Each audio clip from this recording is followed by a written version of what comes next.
Bienvenidos al podcast de Convisionados. Nelson Bach y Ana Tom comparten sus experiencias con Dios y en la misión, mientras viajan en combi por Sudamérica. Sí. Sabemos que pasó un montón de tiempo desde el último episodio. Y muchos kilómetros. Muchos kilómetros también. Sabemos que pasó mucho tiempo, como 2 meses, un poquito más, desde el último episodio que grabamos. Y bueno, ¿qué le vamos a decir? Estamos viajando en la combi. Así que grabamos cuando podemos y en realidad queremos siempre tener algo bueno, conciso y puntual para compartirles. Acá estamos en el fin del mundo, saludando. Ushuaia, detrás de nosotros queda la ciudad. Estamos acá en lo que se llama Playa Larga. Es a unos 5 kilómetros de la ciudad, una playa en el canal. Y la ciudad queda más hacia atrás, al fondo del cerro, de la montaña que se ve allá. Sí, llegamos hace 2 semanas más o menos. Sí, como 2 semanas. Va a ser que estamos en Ushuaia, en lo que se conoce como el fin del mundo, porque es la última ciudad habitada que se considera ciudad al extremo sur del continente americano. Todavía están en pelea Argentina y Chile por si es Ushuaia o si es el Puerto Williams, que está un poquito más siguiendo el canal Beagle, pero Puerto Williams es muy pequeño, no es considerado una ciudad. No, Ushuaia tiene más de 80,000 habitantes. Sí, shopping. Y lo más lindo es que la última vez en el episodio dijimos que íbamos a entrar a Argentina y íbamos a ver si llegábamos acá, y sí llegamos. Así que sí, es todo un testimonio llegar acá, llegar al fin del mundo. Ahí están pasando los autos, si escuchan. Y estamos muy así como asombrados de que sí logramos llegar. Ahí está la combi. Sí. Hicimos más de 10,000 kilómetros hasta llegar acá. Entonces fue un tramo largo y tenemos muchas cosas que pasaron, que estamos guardando en nuestro corazón, que estamos pensando, que estamos procesando y aprendiendo en ese tiempo. Pero queríamos hablar sobre un punto especial, aparte de llegar acá a Ushuaia. Queríamos hablar un poco cómo fue la entrada en Argentina. Porque Argentina, lo que para nosotros tenía sorprendente era que no conocíamos tanta gente acá. Conocíamos gente en Brasil, conocíamos gente en Uruguay donde íbamos a llegar, pero acá no teníamos un contacto. Tuvimos un contacto, pero no lo conocíamos. Era un contacto que otro nos pasó de una iglesia en Chuele, que queda más o menos en la mitad en el comienzo de la Patagonia. Sí. Bien arriba y en la mitad de Argentina, donde comienza la Patagonia, sí. Y sí, nosotros escribimos con ese contacto, contactamos para ver cómo iba a ser, quién nos iba a recibir, y esa persona encima no estaba en Argentina, sino que estaba en Estados Unidos, y nos pasó otro contacto, así que teníamos el contacto de un contacto de un contacto, donde escribimos y estuvimos un poco nerviosos de escribir. O sea, dudando, pero al final entendimos que sí, teníamos que ir a Chuele. Y llegamos ahí, fuimos tan bien recibidos por la gente, por la iglesia ahí. Y de ahí se abrió una puerta para seguir visitando obras pioneras, obras misioneras en el sur de Argentina. Entonces a partir de ahí se abrió una puerta y de Chuele fuimos pasando en Puerto Madryn, donde vimos las ballenas. De ahí fuimos a Comodoro Rivadavia, que es una ciudad muy grande, 500,000 habitantes, que está así como es muy central en la Patagonia. Y estuvimos compartiendo ahí 2 semanas. Después bajamos, llegamos a Piedra Buena, donde estuvimos 3 semanas. Una ciudad muy chiquitita, sobre la ruta 3. Sí, pero que fue muy especial para nosotros también. Y así fuimos siguiendo. Después Río Gallegos quedamos solamente una noche. A veces quedamos en una ciudad como pasamos la noche para seguir viaje el otro día, y a veces quedamos instalados en las casas o en la iglesia durante más tiempo. Así que lo mismo pasó acá en Ushuaia. Después De ahí entramos a Tierra del Fuego, que es una isla, es apartado, tenés que pasar el estrecho de Magallanes, y tenés que pasar con una balsa, tenés que salir a Argentina, entrar a Chile, de Chile pasar la balsa, de Chile entrar a Argentina otra vez y ahí estás en la isla de Tierra del Fuego, que es donde está Ushuaia y sí, que es la última ciudad en esa isla entonces. Así mismo. Entonces llegamos acá. Y acá atrás es el canal Beagle, que es como un pasillo, un canal, ¿sí? Que corta de un lado a otro del Océano Pacífico al Océano Atlántico. Y ese fue un lugar muy utilizado por la navegación hasta que se creó el Canal de Panamá. Y ahí quedó mucho más cerca para hacer las navegaciones y el comercio. Entonces se quedó un poco en desuso. Pero ahora sí está como muy movido por el turismo. Sí. Entonces así fue Argentina, fuimos pasando, bajando, solo bajando. Y hemos aprendido tanto en eso de quedar en las casas y de compartir con las personas en sus casas. Sí, justo de eso queríamos hablar un poco porque para nosotros fue tan interesante que acá no teníamos ningún contacto, no conocíamos a nadie, pero Dios abrió esa puerta de conocer la iglesia menonita acá y pudimos ver todas las obras que ellos hicieron y hasta acá en Ushuaia estamos hospedados en la familia de unos misioneros. Tuvimos ahora estas 2 semanas en la familia de unos misioneros que están empezando una obra nueva acá en Ushuaia. Y pudimos entrar en las casas y no siempre fue fácil. No siempre fue fácil entrar en las casas, conocer gente nueva, adaptarnos a la vida de esas personas y tanto a la cultura del país como a la cultura familiar, y eso es lo que nos desafiaba mucho y es lo que más aprendimos y estamos así re contentos de haber tenido esas experiencias porque entrar en una casa, que te reciban como uno más de la familia y ahí seguir viviendo ahí el día a día, compartir las comidas, compartir en la casa y experimentar eso de la rutina, de la vida en familia, fue algo muy especial para nosotros. Así en varios sentidos pudimos aprender y a flexibilizarnos nosotros también, a adaptarnos y también a aportar, porque eso es lo que uno encarna, un principio muy importante del reino, que es la comunión y el compartir. Entonces, como dice Jesús, es mejor dar que recibir. Entonces, a veces uno tiene que aprender también a dar y aprender a recibir. Y acá en Argentina estábamos aprendiendo mucho a recibir ese servicio por parte de las personas en sus casas, y ahí uno ve que a veces de repente el orgullo te ataja de poder abrirte a recibir. Sí. Y pudimos dar también a veces, pudimos dar diferentes cosas y no siempre fue fácil porque uno siempre se conecta con nuevas personas, entonces uno tiene que meterse, ver, ser flexible, como dijo Ana.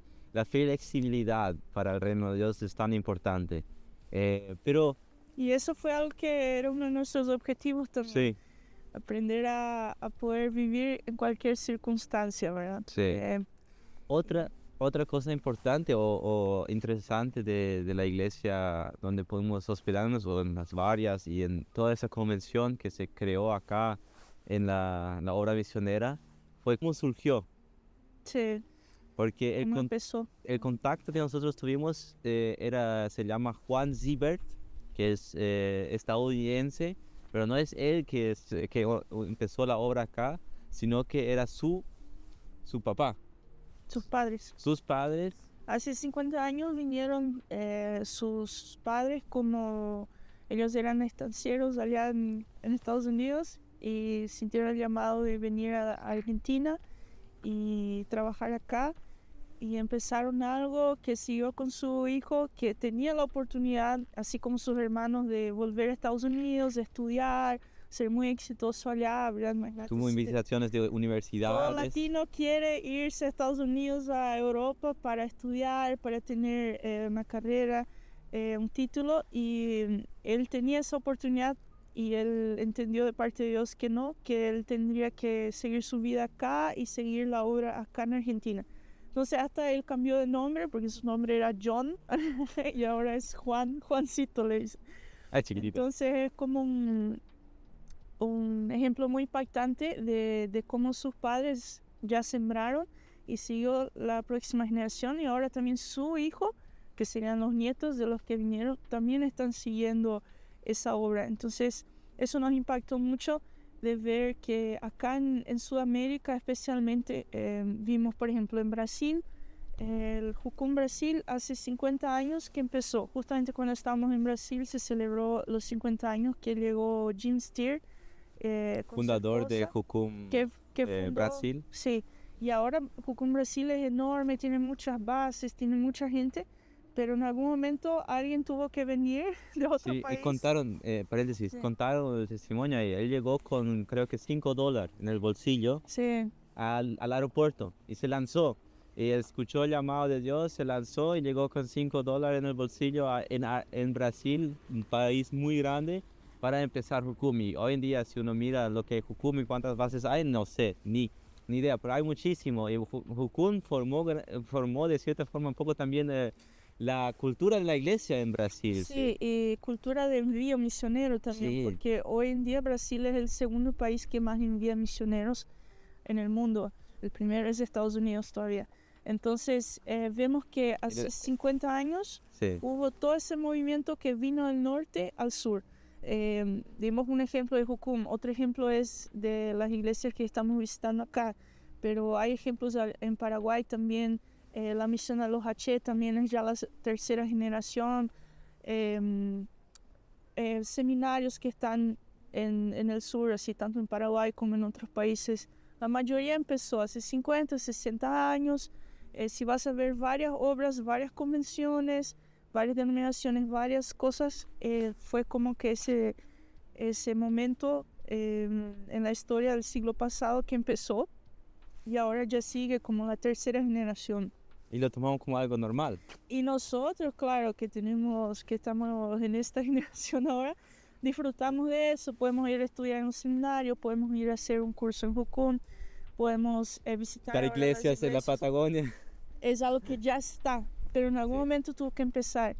Entonces lo mismo, tiramos la pregunta de vuelta hacia nosotros y hacia la gente que está ahora.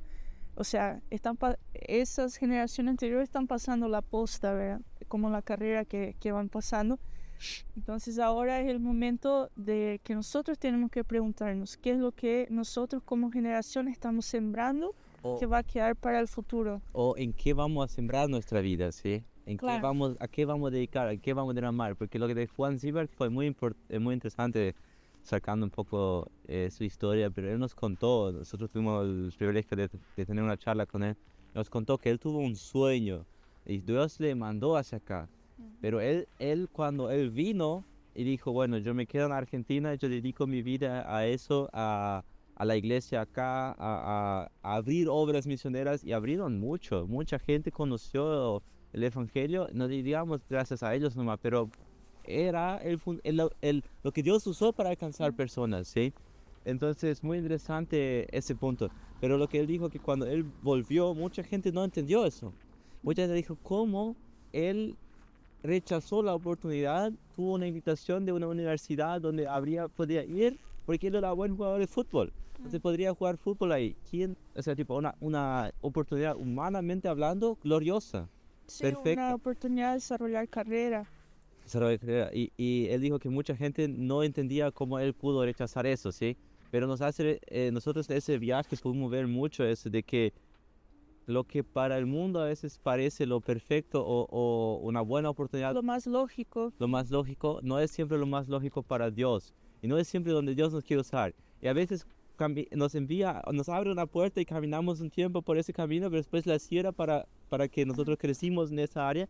Y después nos abre otra puerta donde tenemos que seguir y dejar cosas que se estaban, no sé, a veces convirtiendo en nuestros ídolos, ¿sí?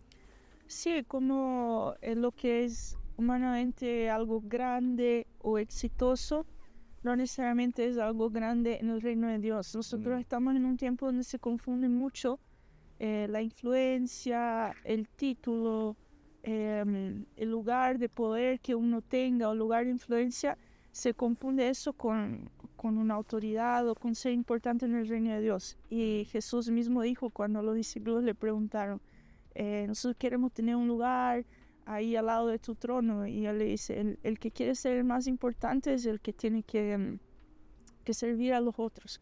Entonces en el reino de Dios la matemática es diferente. El que sirve es el más importante. Y cuántas historias que nosotros ni vamos a conocer, pero de grandes siervos de Dios que entregaron sus vidas, que sirvieron en el anonimato, que quizás, o sea, no quizás, seguramente en el cielo vamos a ver gente, como dice Jesús, los últimos van a ser los primeros, sí, y los primeros van a ser los últimos. Mucha gente que nosotros pensamos que va a estar en la primera fila, quizás no esté, quizás no, para el reino de Dios no fue tan importante lo que humanamente nosotros valoramos tanto. Entonces eso es algo que nos marca mucho, que no buscar las cosas solo por lo grande que parezcan para los hombres, sí, sino que aquello que es grande en el reino de Dios quizás no sea tan relevante para las personas. Lo mismo con el viaje, nosotros decidimos tomar el tiempo de realmente aprovechar, realmente vivir acá el momento, experimentar lo que estamos aprendiendo, lo que estamos viviendo, y no tanto en hacer un influencer de viaje o tipo estar compartiendo todo lo turístico y eso, porque no es nuestro objetivo. Sí. Nuestro objetivo es ver qué Dios está haciendo, sembrando en nuestras vidas en ese tiempo. Y volviendo a ese tema de las generaciones, entender que lo que nosotros estamos viviendo como generación hoy, eso no tiene que importar solo para ahora, porque estamos muy enfocados como generación en lo que es mi propósito, mi llamado, que es lo grande, Dios tiene un gran plan para tu vida, mi ministerio, un gran ministerio para vos, o querer mucho esa visibilidad. Y tipo, a veces lo que Dios quiere hacer con tu vida no va a ser algo que se va a ver ya mientras vos estés vivo. Tal vez vos tenés que sembrar tu vida en algo que recién en la próxima generación se va a ver los frutos. Y eso es lo que yo volvía con el tema de esas obras que empezaron hace 50 años, 60 años. Y hoy ya es algo normal, hoy disfrutamos de eso. Pero alguien tuvo que sembrar no solo su vida, sino de sus hijos, de sus nietos en un lugar para poder ver hoy ese fruto. Sí.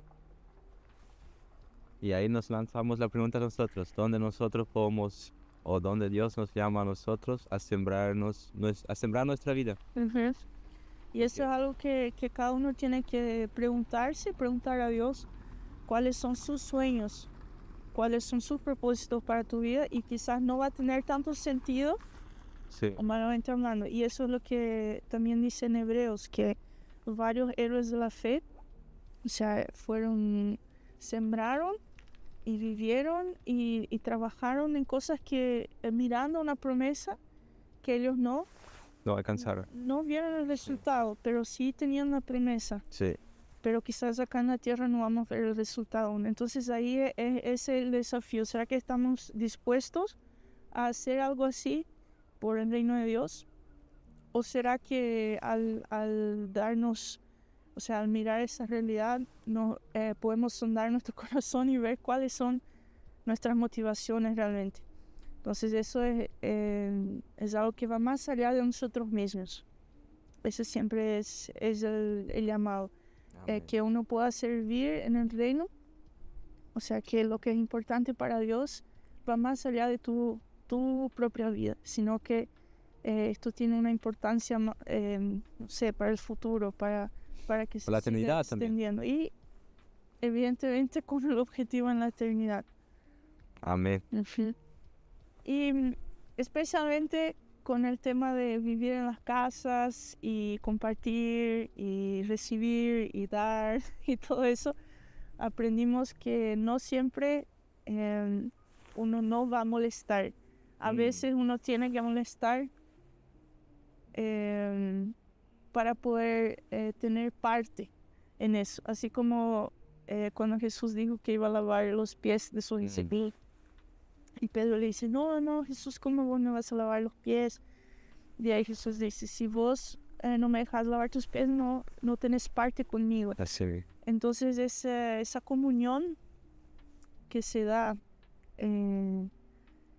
entre hermanos en la fe, a veces va a costar, a veces va a molestar. Sí, siempre cuando entramos en las casas nosotros vimos eso. Dejamos muchas cosas en Paraguay y hoy en día podemos decir que tenemos casas por toda la Patagonia porque pudimos entrar en tantas casas, dormir en tantas casas y también a veces en la combi, a veces en la casa nos invitan.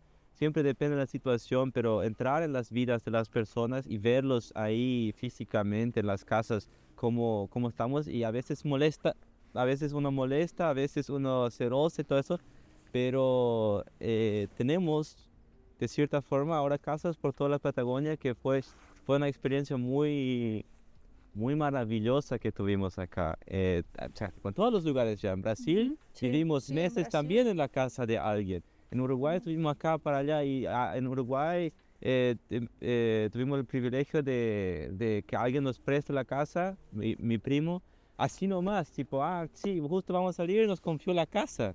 Y así en todo el viaje pudimos experimentar eso, que tenemos ahora casas, amigos, amistades, familias con las cuales podíamos relacionarnos. Claro, somos diferentes de cierta forma, vemos cosas diferentes, claro que sí, pero igual, ese amor por Cristo y por vivir el reino de Dios nos unió a todos nosotros, y eso fue maravilloso. Y que para poder experimentar ese nivel de comunión y ese nivel de poder recibir esas cosas en el reino de Dios también, uno tiene que estar dispuesto a entregar todo, tiene que estar dispuesto a entregar todo y tiene que estar dispuesto a quebrar su orgullo y para recibir, para molestar al otro con necesitar ayuda, con estar, con ser una visita, con estar ahí. Vos vas a molestar. Hoy en día estamos muy así que no queremos molestar más, no queremos pedir ayuda, necesitamos algo. Autosuficiente. Sí, hay esa cultura de ser independiente, autosuficiente todo el tiempo. Entonces yo no necesito, yo puedo solo. ¿Quién dijo que vos puedes solo? Todos necesitamos unos a otros. Y para poder experimentar eso, uno tiene que doblegarse, tiene que doblegar ese orgullo y reconocer que sí necesita ayuda, pero que también puede dar ayuda. Entonces vos das todo y también recibís lo que necesitas. Y eso solo es posible cuando vos reconoces que vas a molestar, que vas a ser un incómodo, pero la otra persona, movida por el amor de Dios, también está dispuesta a pasar por ese incómodo porque también entendió eso, quiere dar, porque también recibe en eso. Entonces todos compartimos. Ese es lo que estamos así experimentando muy en carne, encarnando esa Eso es duele, pero igual es lindo. Sí, y es algo que queremos seguir viviendo en nuestra vida, en el futuro, cuando nosotros estamos de vuelta en un lugar establecidos. Aprendimos cosas que vamos a querer aplicar como principios así de poder también ser mucho más hospitalario hasta donde te duela, hasta donde te cueste. No solo dar aquello que no cuesta, entregar un poquito, hasta acá nomás. No, es entregar hasta donde te cuesta todo. Entonces, eso está siendo muy, muy increíble para nosotros. Sí. Y sí, llegar acá al fin del mundo, ahora ¿qué queda? Tu papá justo preguntó, ¿qué viene después del fin del mundo? Sí, nosotros llegamos acá, llegamos a Ushuaia, la idea es, acá no podemos seguir, hay agua nomás. No hay más camino. Bueno, allá atrás son nubes ahora, pero allá ya es Chile, todas esas montañas que se ven ya pertenecen a Chile. Y sí, la idea es volver por la Ruta 40, nosotros bajamos por la Ruta 3, que es más a la costa, la Ruta 40 está más por la cordillera. Y vamos a ir subiendo, quizás vamos a parar un poco menos de lo que paramos en la avenida, La idea es tener un tiempo con Dios para poder absorber más lo que aprendimos, lo que vimos, lo que Dios nos habló a cada uno y seguir reflexionando eso para que el viaje tenga un fruto más fuerte en nuestras vidas, ¿sí? Ujú. Absorber más eso. Pero siempre estamos en la mano de Dios y Él, ya aprendimos que Él dirige nuestros pasos Sí, y nos va a mover a donde Él nos quiere mover en el Eso- próximo tiempo. eso es lo increíble, sí, poder seguir esa dirección de Dios. Para nosotros entrar en Argentina fue eso, fue recibir una dirección clara, una puerta abierta y seguir. Sí. Y también poder disfrutar de la creación, o sea, esto es lo más increíble también para nosotros, poder hacer los trekkings, poder aprovechar las cosas que están ahí, que son gratis, que son de la naturaleza, lo que la naturaleza nos da, no, lo que Dios nos da para disfrutar, estar en contacto, así, tener mucho más este flujo de la vida, así, más natural, no sé, sin divagarme mucho, pero disfrutamos mucho ver la nieve, las montañas, el mar, entonces... Los pingüinos, Sí, los animales.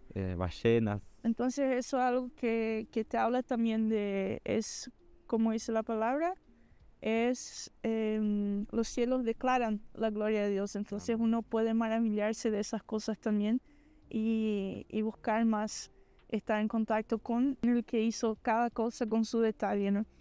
Amén. Entonces así, les Gracias. mandamos muchos saludos, gracias por escuchar hasta acá Sí. y nos seguimos viendo por ahí. Chao, chao. Chao.